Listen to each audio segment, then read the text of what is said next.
오늘 이 아침에 우리에게 주시는 말씀은 야고보서 5장 13절에서 20절 말씀까지입니다. 야고보서 5장 13절에서 20절입니다. 너희 중에 고난당하는 자가 있느냐? 그는 기도할 것이요. 즐거워하는 자가 있느냐? 그는 찬송할지어다. 너희 중에 병든 자가 있느냐? 그는 교회의 장로들을 청할 것이요. 그들은 주의 이름으로 기름을 바르며 그를 위하여 기도할지니라. 믿음의 기도는 병든 자를 구원하리니 주께서 그를 일으키시리라. 혹시 죄를 범할지라도 사하심을 받으리라. 그러므로 너희 죄를 서로 고백하며 병이 낫기를 위하여 서로 기도하라. 의인의 간구는 역사하는 힘이 큼이니라. 엘리야는 우리와 성정이 같은 사람이로되 그가 비가 오지 않기를 간절히 기도한 적 3년 6개월 동안 땅에 비가 오지 아니하고 다시 기도하니 하늘이 비를 주고 땅이 열매를 맺었느니라. 내 형제들아, 너희 중에 미혹되어 진리를 떠난 자를 누가 돌아서게 하면 너희가 알 것은 죄인을 미혹된 길에서 돌아서게 하는 자가 그의 영혼을 사망에서 구원할 것이며 허다한 죄를 덮을 것임이니라. 아멘.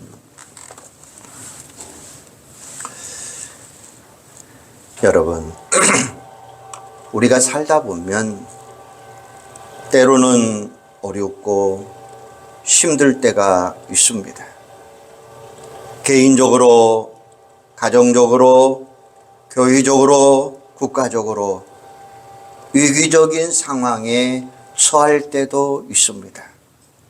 바로 그때 우리가 어떻게 하고 그 위기를 어떻게 극복할 수 있을까요? 그 순간은 우리는 하나님께 기도하는 거예요. 하나님께 기도하는 것만이 우리가 살 길이라는 것입니다. 그런데 문제는 우리가 기도하면서도 정작 내가 그 기도의 능력을 믿지 못한다는 거예요. 내가 먼저 기도를 믿지 않는데 어찌 기도의 능력이 나타날 수가 있겠습니까? 예수님은 마가복음 11장 24절에 보면 무엇이든지 기도하고 구하는 것은 받는 줄로 믿으라. 그리하면 너희에게 그대로 되리라. 할렐루야. 지금 우리는 함께 기도해야 될 때예요. 의인의 간구는 역사하는 힘이 크도다라고 말씀하셨어요. 믿음의 기도는 병든 자를 일으키느니라 라고 말씀하셨어요.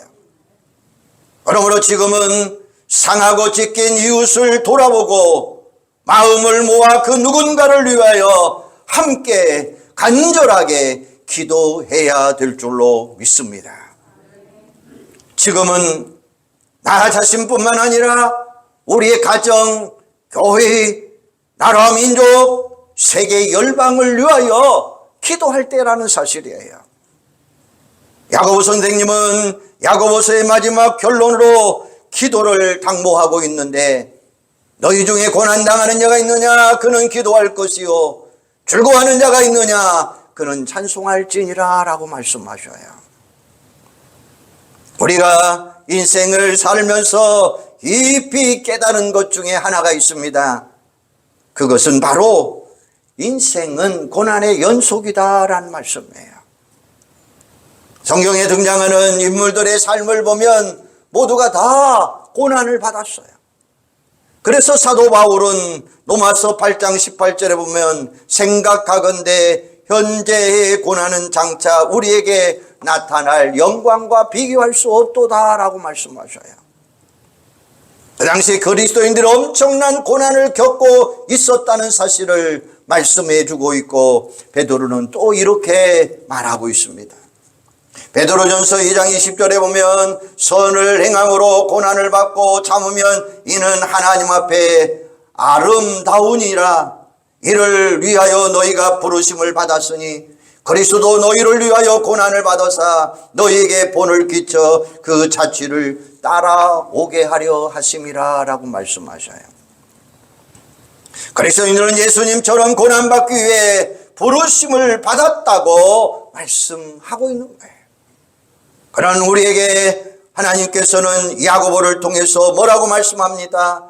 너희 중에 고난 당하는 자가 있느냐? 그는 기도할 것이요 라고 말씀하셔요. 하나님께서 고난 당하고 있는 사람들에게 기도하라고 처방을 내리신 거예요. 그렇다면 도대체 기도가 왜 처방이 되는 것일까요? 그것은 기도가 고난을 이길 수 있는 힘이 된다고 하는 사실이에요. 하나님께서 고난당하는 사람들에게 기도하라고 하신 큰 이유 중에 하나는 기도할 때에 고난을 이길 힘을 주시겠다라고 말씀하고 있는 거예요. 시편 22편에 보면 내 하나님이여 내 하나님이여 어찌 나를 버리셨나니까 어찌 나를 멀리하여 돕지 아니하시오며 내 신음의 소리를 듣지 아니하리까 라고 다윗은 노래하고 있어요. 다윗이 지금 견디기 힘든 고난 가운데 있음을 알 수 있고 그래서 하나님께 원망과 불평을 토로하고 있는 말씀이에요. 그러면서도 그는 기도하고 있고 계속해서 하나님 앞에 부르짖고 있다고 하는 사실이에요. 그 부르짖음이 22절에 보면 내가 주의 이름을 형제에게 선포하고 회중 가운데 주를 찬송할지어다 라고 이야기하고 있어요. 24절에 보면 그는 곤고한 자의 곤고를 멸시하거나 싫어하지 아니하며 그의 얼굴을 그에게서 숨기지 아니하고 그가 울부짖을 때에 들으셨도다 라고 말씀하셔요. 하나님께서 다윗에게 고난을 이길 수 있는 힘과 능력을 주셨다는 말씀이죠.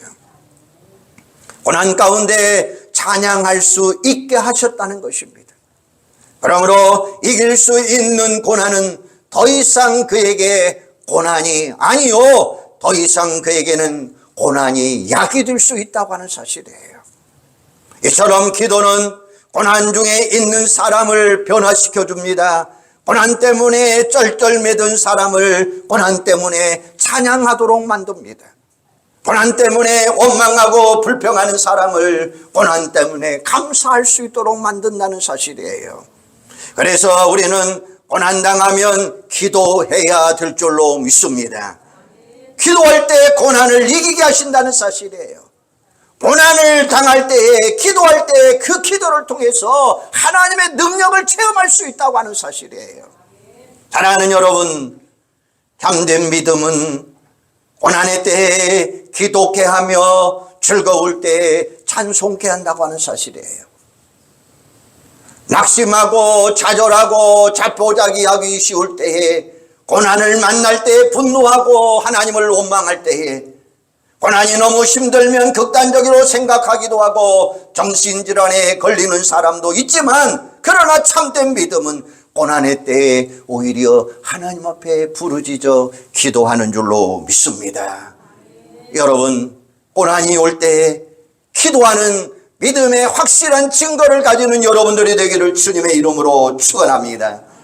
고난의 때 가장 좋은 방법은 기도밖에 없는 줄로 믿으시기를 바랍니다. 저는 목회하면서 고난 앞에서 기도보다 더 좋은 처방은 없다고 하는 사실을 발견해요. 오히려 감당하기 힘든 어려움을 겪는 분들이 있습니까? 우리가 할 수 있는 것은 오직 하나님 앞에 기도하는 것뿐이에요. 도무지 감당할 수 없는 고난 앞에서도 우리는 기도를 통해서 반드시 그 고난을 기도로 이겨나가야 된다고 하는 사실이에요. 기도하면 우리 하나님은 움직이게 되어 있어요. 기도할 때 하나님은 아예 그 고난 자체를 없애주시겠다고 말씀하셔요. 기도할 때 하나님은 그 고난을 극복할 수 있는 능력을 부어주신다고 말씀하고 계셔요. 하나님은 기도할 때 우리를 강하고 담대하게 지혜롭게 만들어 주시겠다고 말씀하셔요. 기도를 통해 확신을 주시고 피할 길을 예비하여 주시고 가장 좋은 길로 인도하여 주시겠다라고 말씀하셔요. 제 아무리 크나큰 위기 상황 속이라 할지라도 하나님께 간절히 부르짖으면 하나님은 반드시 크고 은밀한 일을 우리에게 보여주실 줄로 믿습니다. 여러분, 우리가 믿는 하나님은 신실하신 하나님, 전능하신 하나님이십니다. 우리의 모든 형편과 상황을 아시며 우리의 기도를 들으시는 긍휼이 풍성하신 자비로우신 하나님이십니다. 우리가 믿는 하나님은 기도할 때 반드시 응답해 주시는 하나님이십니다. 그래서 고난당할 때 포기하지 마시고 기도할 수 있다면 얼마나 좋은 이기는 자의 승리가 되는 줄로 믿으시기를 바랍니다. 너희 중에 고난당하는 자가 있느냐? 그는 기도할 것이요. 즐거워하는 자가 있느냐? 그는 찬송할지어다 라고 말씀하셔요. 고난당할 때는 기도하고 즐거울 때는 찬송하시기를 바랍니다. 인생은 새옹지마와 같다라고 말해요. 좋은 일로 보이는 것이 역경일 수 있고 역경이 오히려 기쁨을 주는 일이 될 수 있기 때문이라는 거예요. 여러분, 기쁠 때 찬송할 수 있는 것도 믿음의 역사입니다. 고난당할 때 기도하는 사람은 많이 있어요. 그러나 즐거울 때 진심으로 감사하고 찬양하는 사람은 그리 많지 않다는 사실이에요. 오히려 고난 앞에서 기도하는 것보다 기쁘고 즐거울 때 감사하고 찬양하는 것이 더 어렵다고 하는 사실이에요. 즐거운 일이 생길 때 즉각적으로 기도하고 감사하고 찬양하는 사람은 고난을 기도로 이긴 사람, 고난 가운데서 하나님의 사랑과 은혜를 체험하는 사람이다라는 말씀이에요. 하나님 앞에 많은 재물을 드리는 사람이 하나님을 영화롭게 하는 것이 아니라 감사하는 자가 하나님을 영화롭게 하는 거예요. 감사로 예배하는 자, 감사로 하나님 앞에 나가는 자가 진정 하나님을 영화롭게 하는 자인 줄로 믿으시기를 바랍니다. 그렇습니다. 감사가 더 큰 감사를 낳고 찬양이 더 큰 찬양을 낳게 되어 있다고 하는 거예요. 그러므로 고난이 있을 때에 간절히 기도하고 즐거운 일이 있으면 감사 찬양하면서 하나님과 이웃을 사랑하며 복음의 증인이 되는 여러분들이 되기를 주님의 이름으로 소망합니다. 14절에 보면 너희는 중에 병든 자가 있느냐? 그는 교회의 장로들을 청할 것이요. 그들은 주의 이름으로 기름을 바르며 그를 위하여 기도할지니라. 사랑하는 여러분, 고난 중에 고난이 있다면 그것은 바로 질병이라고 할 수도 있어요. 좋은 병원도 많고 의술이 발달해서 불치병도 고치는 요즘 시대에 치료가 어려운 질병은 여전히 또 많이 있다고 하는 사실이에요. 야고보 5장 25절에 보면 혈루병을 앓는 여인이 수많은 병원을 찾아갔지만 효험이 없었어요. 그 당시 대부분의 질병은 병원을 찾아가도 도움을 받지 못했어요. 오히려 많은 돈을 낭비하며 큰 고통을 당하면서 살아가는 시대였습니다. 그 당시 이스라엘 백성들이 예수님에 대해서 가장 많이 생각했던 것은 의원이신 예수님. 그래서 예수님 주변에는 언제나 병든 자들이 모여들었어요. 그래서 성경은 이렇게 말합니다. 가서 주의 이름으로 기름을 바르고 그를 위하여 기도해 주라라고 이야기해요. 여러분, 교회 지도자들의 가장 중요한 직무 중에 하나가 뭐냐? 병든 자를 위하여 기름을 바르고 기도하는 일이에요. 병든 자를 신방하고 위로하고 기도하고 치유하는 일이 바로 목회자들과 성도들이 해야 될 가장 중요한 일 중에 하나다라고 하는 사실이에요. 여기에 말하는 교회 장로들은 오늘의 목회자를 의미할 수 있고, 하나님은 치유의 은사를 교회에 주셔서 병든 자를 위하여 기도하고 치유케 하셨어요.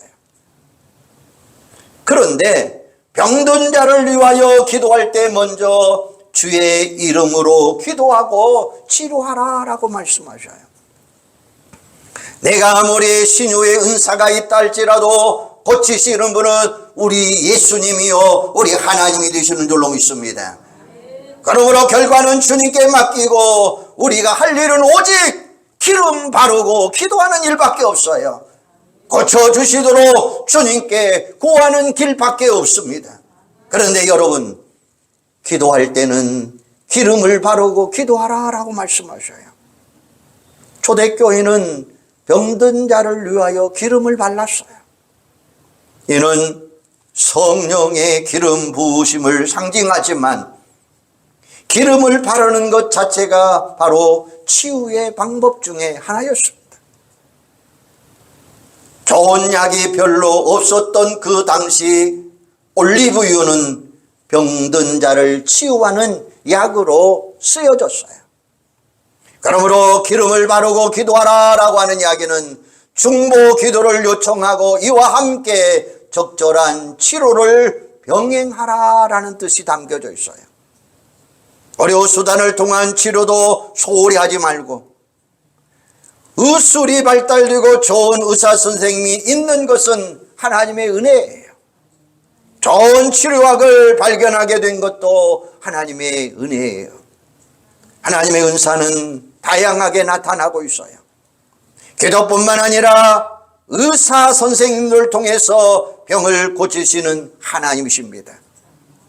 병원에 갈지라도 치료하시는 분은 하나님이십니다. 병원조차 안 가는 것은 별로 좋지 않은 일이에요. 적절한 치료도 병행하면서 하나님의 도우심을 구하라고 하는 말씀이에요. 15절에 보면 믿음의 기도는 병든 자를 구원하리니 주께서 그를 일으키시리라. 혹시 죄를 범할지라도 사랑하심을 받으라 라고 말씀하셔요. 믿음의 기도는 하나님의 보좌를 움직여서 우리가 믿음으로 기도할 때 하나님께서 반드시 역사하신다고 하는 사실이에요. 믿음의 기도는 병든 자를 구원하시겠다고 말씀하고 있어요. 그뿐만 아니라 믿음의 기도는 죄 사함을 얻게 하시겠다라고 말씀하고 계셔요. 사랑하는 여러분, 우리가 질병을 치유하는 것도 물론 중요합니다. 그러나 죄 사함 받아 구원받지 못한다면, 그래서 지옥에 떨어지게 된다면 우리가 육신의 질병을 치유받는 것은 아무런 의미가 없다고 하는 사실이에요. 그러므로 영혼의 질병으로부터 우리가 구원받는 것, 이게 정말로 중요한 일 중에 하나예요. 믿음의 기도는 영혼의 질병까지 치유하는 놀라운 능력의 역사가 일어나는 거예요. 믿음의 사람들은 육신의 질병보다 영혼의 질병을 먼저 발견하고 그것을 치유해야 된다고 하는 사실이에요. 여러분이 병들어 있을 때 하나님은 즉각적으로 우리의 질병을 고쳐줄 수 있습니다. 하지만 우리 주님은 영혼의 질병을 먼저 치유하기를 원하고 계시는 거예요. 16절에 보면 그러므로 너희 죄를 서로 고백하며 병이 낫기를 위하여 서로 기도하라. 의인의 간구는 역사하는 힘이 큼이니라 라고 말씀하셔요. 모든 질병이 죄 때문에 오는 건 아니에요. 태어날 때부터 체질이 연약한 사람도 있어요. 어떤 병은 죄와 전혀 상관없는 병도 있어요. 그러나 죄 때문에 병이 들어올 수도 있다고 하는 사실이에요. 그때 뭐라고 이야기했느냐, 서로 죄를 고백하라 라고 말씀하셔요. 그리고 나서 병 낫기를 위하여 서로 기도하라 라고 말씀하십니다. 예수님께서도 죄 때문에 병에 걸린 사람을 위하여 먼저 내 죄 사함을 받았느니라 라고 말씀하셨어요. 그의 영혼의 질병을 먼저 치유해 주신 거예요. 우리 몸이 아프고 병들 때에 자신을 깊이 성찰하고 천사처럼 그 마음이 부드러워지는 마음이 있습니다. 그러나 반대로 오히려 강팍해지는 사람이 있습니다. 어떤 사람은 진실하고 겸손해지는 사람이 있는가 하면 어떤 사람은 원망하고 불평하고 주변 사람들을 괴롭게 하는 사람도 있습니다. 그러므로 질병의 고난이 있을 바로 그때에 해야 될 것은 겸손히 나 자신을 한번 돌아보시기를 바랍니다. 바로 죄 때문에 아닐지라도 자신을 하나님 앞에 면밀히 한번 생각해보고 하나님의 뜻을 관찰하는 것이 가장 좋은 기회라고 하는 사실이에요. 이때가 진정 하나님과 나 사이에 막힌 허물이 무너지는 때예요. 질병 때문에 오히려 화해가 이루어지고 회개가 이루어지고 영혼의 사함을 받을 수 있어요. 화해가 일어나고 용서가 생기고 그 영혼이 맑아지고 평안해지고 그 영혼의 힘으로 육체의 질병까지 고침받을 수 있다고 하는 사실이에요. 하나는 여러분, 이처럼 믿음의 기도는 역사하는 힘이 크다고 하는 사실이에요. 믿음의 기도는 능력의 역사가, 강구하는 역사가 일어나게 된다는 사실이에요. 그 신뢰로 엘리야의 기도를 이야기하고 있어요. 17절에 보면 엘리야는 우리와 심정이 같은 사람이로되 그가 비가 오지 않기를 간절히 기도한 적 3년 6개월 동안 땅에 비가 오지 아니하고 다시 기도하니 하늘에 비를 주고 땅이 열매를 맺었느니라 라고 말씀하셔요. 열왕기상 17장에 보면 엘리야에 대한 기록이 나와 있습니다. 엘리야는 기적의 사람, 능력의 사람이었습니다. 엘리야는 기적과 능력으로 그는 3년 반 동안 비가 오지 아니하고 또 오지 않게 해달라고 기적도 기도하기도 했어요. 그는 또한 갈멜산에서 850명의 거짓 선지자들과의 영적인 전투를 통해서 하늘의 비가, 하늘의 불이 내려오게 하는 능력도 있었어요. 그렇다고 해서 그는 우리와 전혀 다른 초능력자가 아니었다고 하는 사실이에요. 그는 왕비 이세벨이 엘리야를 죽이겠다고 하자 두려움에 떨면서 살기 위하여 도망쳤던 우리와 똑같은 성정이 같은 연약한 사람이었습니다. 여기서 우리는 엘리야의 능력의 비결은 바로 믿음의 기도였다라는 사실을 발견할 수가 있어요. 오늘 본문에서 야고보 선생님은 바로 그 기도의 능력을 말씀하고 있는 거예요. 엘리야는 평소에 얼굴을 무릎 사이에 묻고 기도했던 기도의 용사라고 하는 사실이에요. 이 기도는 그리 쉽지 않을 거예요. 어린아이처럼 머리를 무릎 사이에 놓을 수 있다는 거예요. 바로 엘리야는 지중해 먹구름 한 조각이 떠오를 때까지 7번이나 간구하는 모습도 발견할 수가 있어요. 엘리야는 하나님의 행하심을 믿고 응답이 올 때까지 줄기차게 기도하는 사람이었습니다. 엘리야의 능력의 비결은 바로 믿음의 기도였다라고 하는 이야기죠. 사랑하는 여러분, 엘리야의 하나님이 나의 하나님이 되시는 줄로 믿습니다. 엘리야의 하나님은 지금도 살아계셔서 나와 함께 하시는 줄로 믿으시기를 바랍니다. 우리가 예수 그리스도의 이름으로 기도할 때 놀랍게도 능력을 주시고 구원의 능력을 베풀어 주시는 우리의 하나님이 되시는 줄로 믿습니다. 야고보 선생님은 마지막 19절 20절에 보면 연약한 사람들을 위하여 기도할 것을 당부하고 있습니다. 우리는 자신을 위해서 열심히 기도하셔야 돼요. 그러나 정말 기도가 필요한 분을 위해서는 우리는 무관심하거나 냉담해서는 안 돼요. 하나님께서는 미혹당하는 자들, 연약한 자들, 시험당한 자들, 진리를 떠난 사람들, 함께 신앙생활하다가 지금은 교회를 등지고 방황하는 사람들, 바로 이 사람들을 향하여 기도하라 우리에게 말씀하고 계셔요. 우리는 육신적으로 병든 자를 위해서는 기도하고 긍휼히 여기지만 영적으로 병들고 타락한 자들을 위해서는 쉽게 정죄하고 비판하고 용서하지 않아요. 그러므로 정말 사랑하고 긍휼히 여김이 있다면 우리는 바로 진리를 떠난 사람들, 연약한 사람들, 방황하고 있는 자들을 위하여 우리가 기도해야 된다고 하는 사실이에요.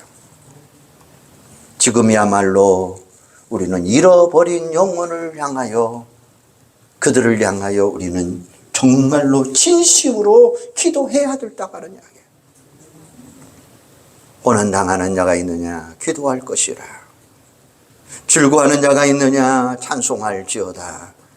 병든 자가 있느냐 병이 낫기를 위하여 서로 기도하라 라고 말씀하셔요. 여러분 중에 혹시 고난당하는 자가 있습니까? 여러분이 해야 할 일은 다른 게 아니에요. 한번 크게 외쳐주시기 바랍니다. 기도하라. 기도하라. 기도밖에 없어요.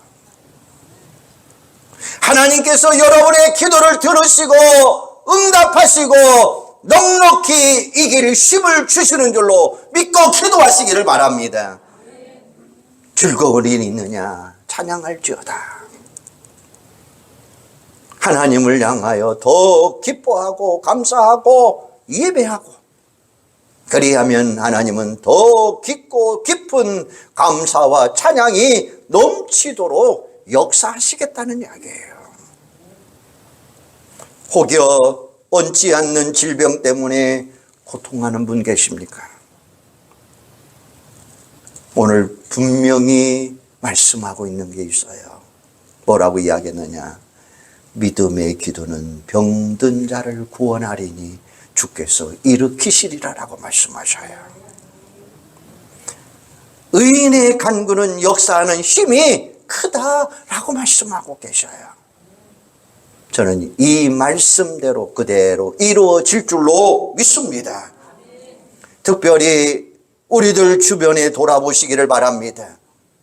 믿음의 자리에서 떠난 사람들을 기억하시기를 바랍니다.